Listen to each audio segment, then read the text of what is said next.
Dallas Cowboys owner Jerry Jones, Mr. Marketer Magnificent, on Michael Irvin's podcast said that he offered Micah Parsons the most guaranteed money for a defensive player. Y'all know we gonna talk about it. Then we gonna say, hey, what's the ceiling for the Colts with Daniel Jones as the starting quarterback? And then we gotta touch on Terry McLaurin. He won't DK Metcalf money, but the Commanders still playing. Y'all know we gonna talk about it, break it all down. But you gotta hear the music first. Welcome to your number one spot for all NFL news and content, NFL Central.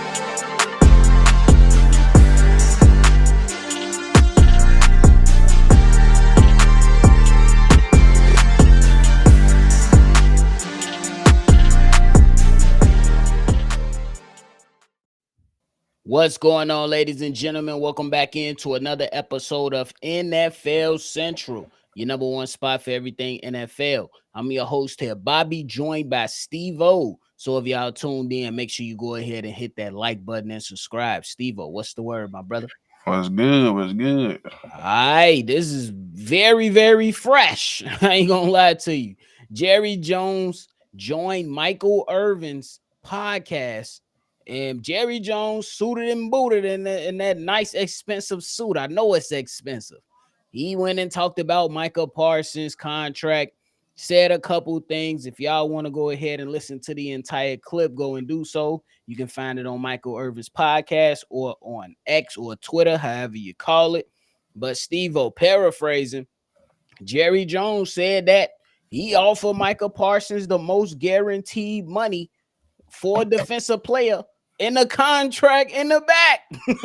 He said the contract in the back. I sign the checks. I sign out and distribute the money. It's right there in the back. But Micah Parsons and his reputation told Jerry Jones, according to Jerry Jones, to shove it up the backside. Steve-O, initial reaction to all this going on in Dallas, big dog. Once again, you see what happens when you just wait too long to do what you already knew you had to do. All this could have been avoided if you just would have gave him the money he was earned or deserved the last year, or the beginning of this, or the ending of last year. It's two opportunities where you could have got this done before the big contract and the market reset, and then after the market reset. You had two opportunities, and you spit in his face. And also in the same breath, disrespecting and spit in the face in his rep and his agent David McGuire. So it's to the point where you can say, well, now you gave him the offer he's always been wanted, but the disrespect level is already past that point. And up until now, don't get it twisted. He can still sign the deal. He's still, I don't know if you've seen his story on IG today, but he's in the locker room. He's in camp, but he can still sign with him. But based on what the words we hearing, it seems like he's standing on business, and I feel like he should stand on business. Like he's showing that he's being professional about things, still showing up to work. But at the end of the day, you disrespecting me, dude.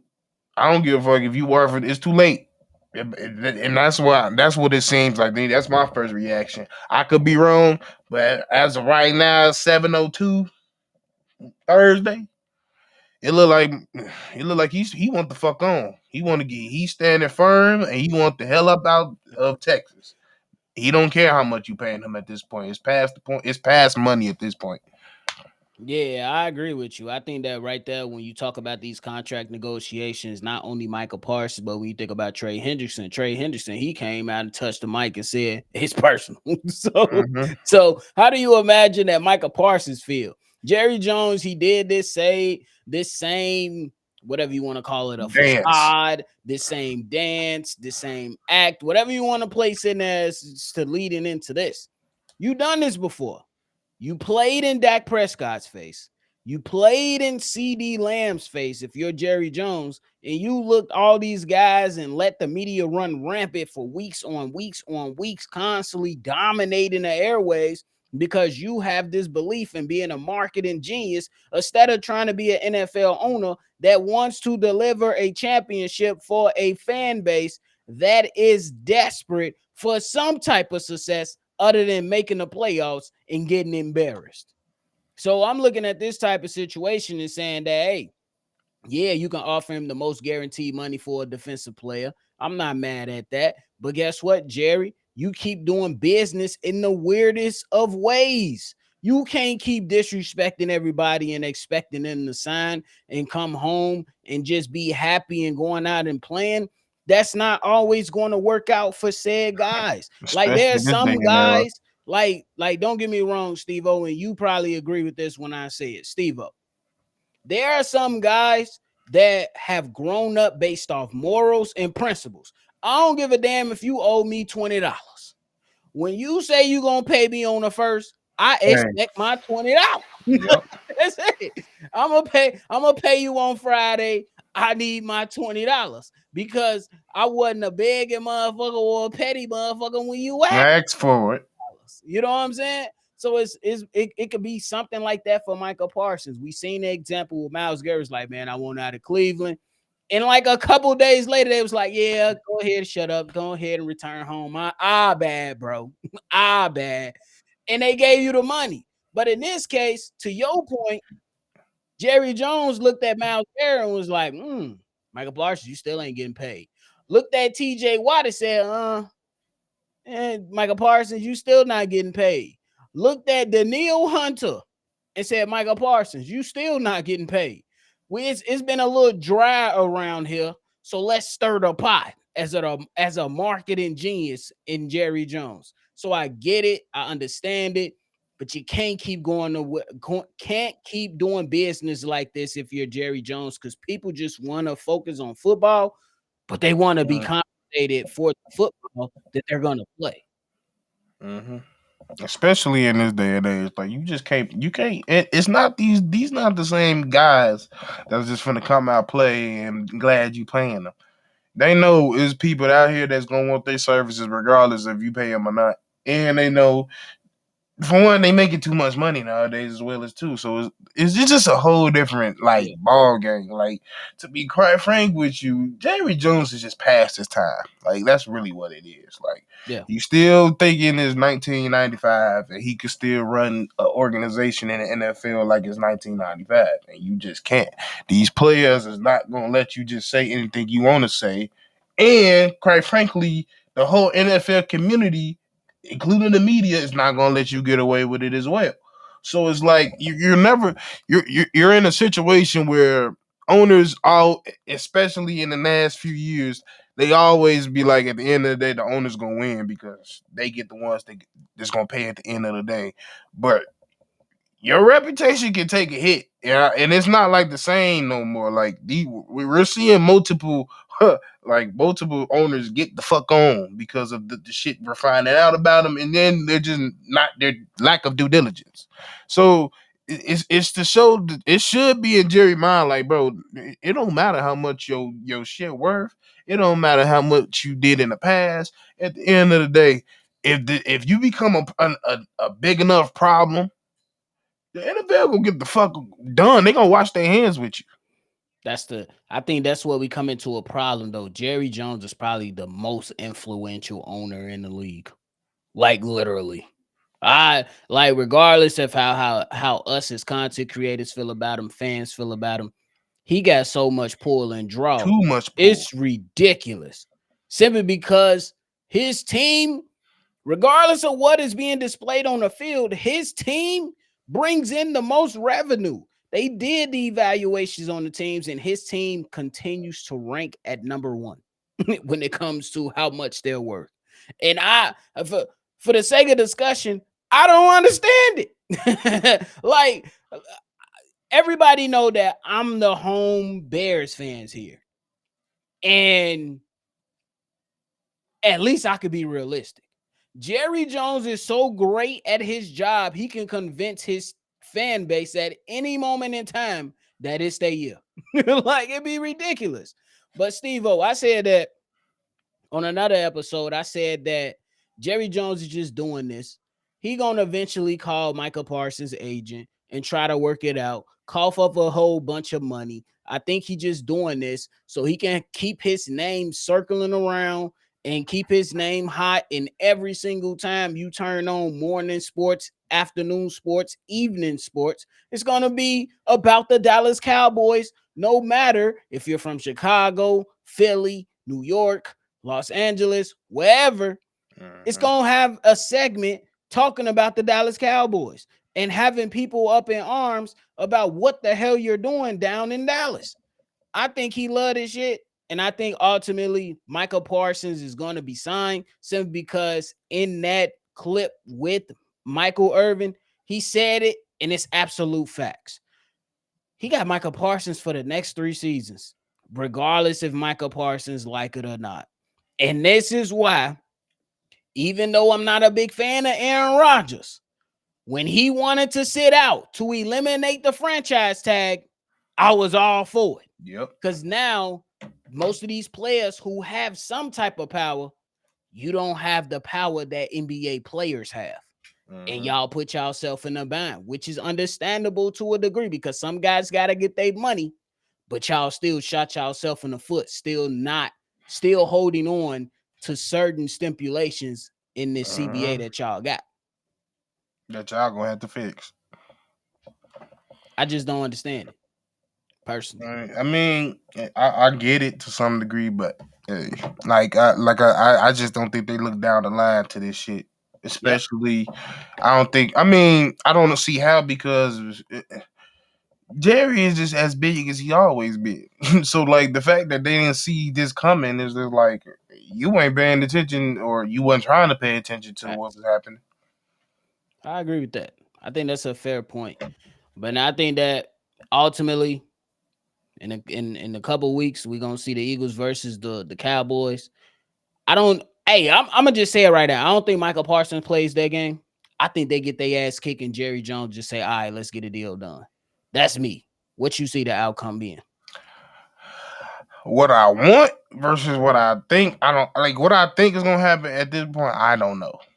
Okay. What I want to happen, I want him to stick to his guns and get me the fuck out of here and Oh. stay. And I'm not playing.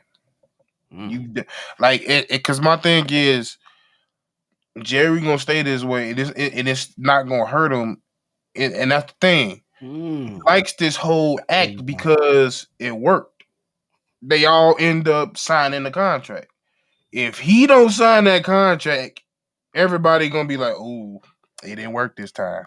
Mm. So like, I don't think it's gonna be the same. It's not gonna be like it's not like I know they all say any publicity is good, but it ain't gonna be as good as what he think.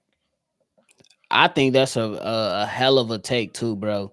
Like, how can you shake up the room? How can you shake up the landscape when it comes to players and demanding trades? Mhm. Because at one end, you fighting against the franchise tag, but then on the other end, you want to go out there and not explore a trade that can get you multiple first rounds, probably a couple thirds, and a couple players.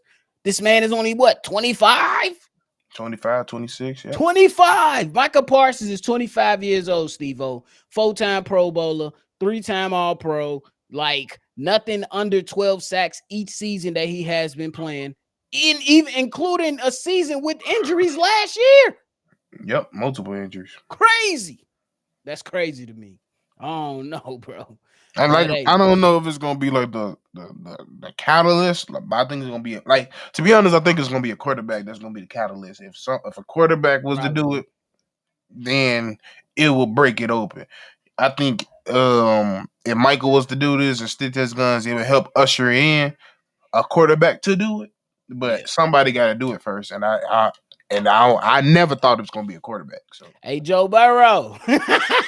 Hey, Joe Burrow. I'm just saying. They keep playing with your name, big dog. They keep playing. But, Steve-O, let's push this thing along. Let's talk about the Indianapolis Colts real quick. We never got your take on it. First and foremost, the Indianapolis Colts, just for those that are wondering, the Indianapolis Colts named Daniel Jones their starter for the upcoming season and emphasizing in the press conference that he is their starter for the season. And I'm just gotta ask you, Steve-O, what's their ceiling? My train of thought is wild card at best. Other than that, nothing. Their ceiling is 7 games. That's what I'm saying. If that. It's really I wanted to say 6, but it, it's just they got an iffy schedule where I feel like if he just sparked out a decent enough performance, he could win some games. But Yeah, line ain't there. You gotta you added a weapon, cool. You know they just look like they look like that last year of the Bears with Justin.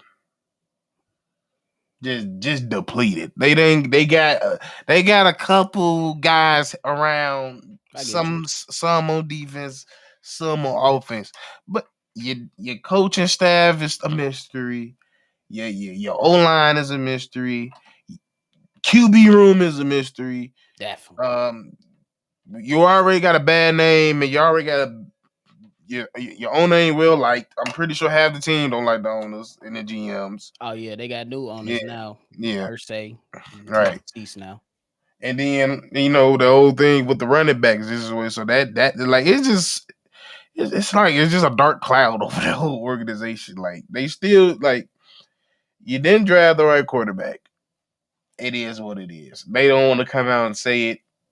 Y'all had no business drafting that motherfucker because, quite frankly, he had no business coming out. He should I y'all agree. he should have took his ass, not even take his ass back to 40. Should have transferred out and learned how to play goddamn quarterback because that's his I problem. agree. Y'all drafted him because he had a hell of a combine. Combines don't mean you can play, Yeah, and especially don't show you can play in fucking a quarterback. A couple throws ain't gonna show you that he can show you can operate a fucking offense, and agreed. that's the problem. And the problem is you got 2 quarterbacks that can't read the field. Yeah, I just So think it's that. like you got Daniel Jones that could get you to so far. Like he could produce some games here and there, but it's not going to be enough to the point where I think they can make it to a wild card. Yeah, I say at best that's what that's on the docket. But I'm with you. That's a miracle Not if they really make a it. believer. I think Yeah, they got some pieces here and there, like you mapped out on the offensive line. You got Quinn Nelson. He's a pretty much gonna be a Hall of that's Famer it. in my eyes. Yeah, And then you let go Will Fries, you let him go. And then there's another offensive lineman you lost. So y'all rebuilding that. And then on the defensive line, I love Leatu Latu. Like he's to me, it was one of the best pass rushes in his class when he came out. Then you talk about the wide receivers. Yeah, you got some wide receivers, you know what I'm saying? AD Mitchell and a couple other players out there, Pittman or whatnot. But it's just like, how does it all mesh together? And that GM needs to be under the microscope. And honestly, he needs to get his ass fired. I'm not even gonna lie to you, sugarcoat it. He needs to be out the door. Y'all need to go out there and fix this team. And I don't necessarily know what the coach can really do. I know that the team is gonna play hard, but we know there are so many times that you're gonna be able to coach a team hard and then they don't see the results. You know your voice is just gonna become stale in that locker room. So I agree with you 100%, bro. I agree with you. I don't know at best a wild card, but that's a long shot if we keeping it real hmm super long shot. for sure. But last topic of the day, man. Let's push forward to that. Terry McLaurin, according to certain reports, he demanding DK Metcalf money. DK Metcalf, 33 million a year, around there. He wants something around there, a little bit more, in which will place Terry McLaurin pretty much in a top 10 of wide receivers if he gets $33 million per. Steve-O, it seemed like they playing with my man Terry McLaurin. I'm gonna let you go first and letting me know how you feel about it. But I got something to say after that for sure, because they I'm play. gonna keep. I'm gonna keep it very short and sweet because I'm sick of this overhyping of DK. Terry McLaurin is a better fucking wide receiver than DK. Facts. Therefore, he should get paid DK more. In discussion, he is a better route runner than him. He's a better catcher of the football than him, and he's a way better fucking leader in temperament. I don't need to go more on. I'm I'm sorry. I don't have much to say. If you one of these people that's still trying to act like DK is a quality wide receiver, the motherfucker is just a freak athlete. And if he wasn't a freak athlete, he wouldn't be a fucking X. It's just that simple. He wouldn't even be a Z, quite frankly. Mm. It's just that simple. Terry McLaurin should get paid, if not more than DK, because he's a better wide receiver than him. End of discussion. Yeah, the way I'm feeling about it, bro. Go ahead and fuck up y'all season if you want to, if you're the Washington Commanders. For real. If you're the Washington Commanders, if you don't sign Terry McLaurin and he decides to take a couple games off, you are risking the success of your season. We know that Jaden Daniels had an impressive rookie season, but that doesn't necessarily mean he's going to have a great sophomore season. We've seen CJ Stroud have a great rookie season and kind of come down to earth in his second season, but he still ultimately made the playoffs. So kudos to him because his division sucks. Jaden Daniels is not in a weak division. Nope. It's not. Jaden Daniels is not in a weak division. The NFC East is dominated by the Philadelphia Eagles and the Washington Commanders. In my ranking, they are second. But do not forget about that pass rush that's in New York. And I know we talk about Dallas, we crap on them, we poop on them, but they can very well compete in the NFC East to kind of split some games between the teams to shift standings when it comes to playoff positioning. I don't know where the Dallas Cowboys is going to end up at, but they very well can split games to where they can have some positioning or affect positioning when it comes to the playoffs. And Steve-O, I like Deebo Samuel. We both agree that we like Deebo Samuel. But Deebo Samuel is not a down the field pass catcher. He's a guy that you can mix in. We're going to give you short intermediate routes. We're going to run a jet sweep for you. We're going to get you open in space, and we're going to let you do what you do. Terry McLaurin got all that plus more down the field. The Commanders, they need to wake up. They need to wake up. They do. The motherfucker didn't produce 1,000 yards despite of his quarterbacks. Literally. Last 5 seasons, if I'm correct. Like, what's to talk about? That's Taylor Heineke, Sam Howell. and don't think because you got an improved offensive line that's gonna give him more time. You still need weapons at the end of the day. And we're getting like we've been saying, it's getting to a league where you need damn near two X's on your team. Yeah. And you kind of got that. I don't want to say you do, but you kind of got that with Terry on your team. You take Terry off your team, you ain't got an X at all.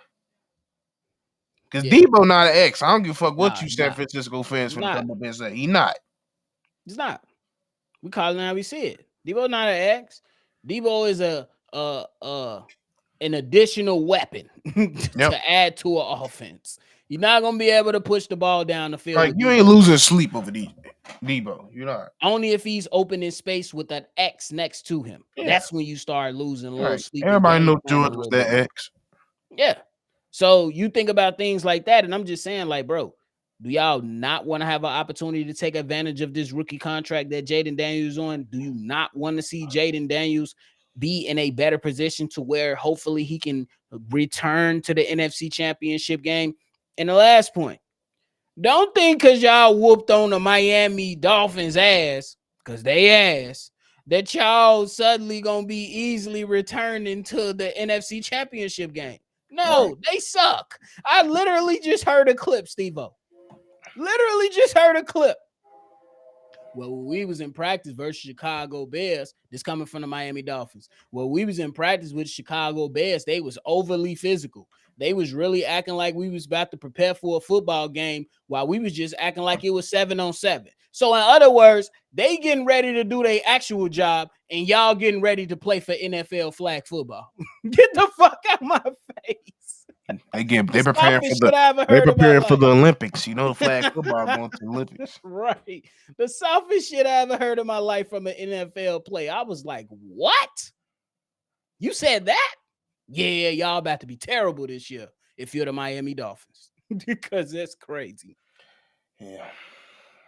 I mean, we already know what we said about you put too many motherfuckers around that sun, they turn pussy. Oh, the real motherfucker need to be in some some 0-degree temperatures. Understand how the trenches work. Bro, you see why them niggas was mad. Them niggas was mad. But we been having some hot ass practices, and we finna have some cold ass practices coming out. We try to prepare for this shit. So the real, come on now. But hey, my brother, you got anything left, man? Mm-mm. Well, like y'all let us know how y'all feeling about all topics discussed today, man. Let us know your feedback, comments, concerns. We definitely gonna keep on chugging along. The NFL season is just 14 days away. It's cracking. I can't wait. It's about to be the best time of the year of every single year. The fall time where we got football, then basketball come in and jump in there, and then it's just a hell of a ride into the new year and a little bit beyond before we just stuck with basketball again. And then, yeah, we ain't gonna go through that. We ain't gonna go through that. But we appreciate y'all, man. Thank y'all so much. Make sure you always love football, and y'all already know. We're gonna catch y'all on the next one for sure. This has been a presentation of the Breaks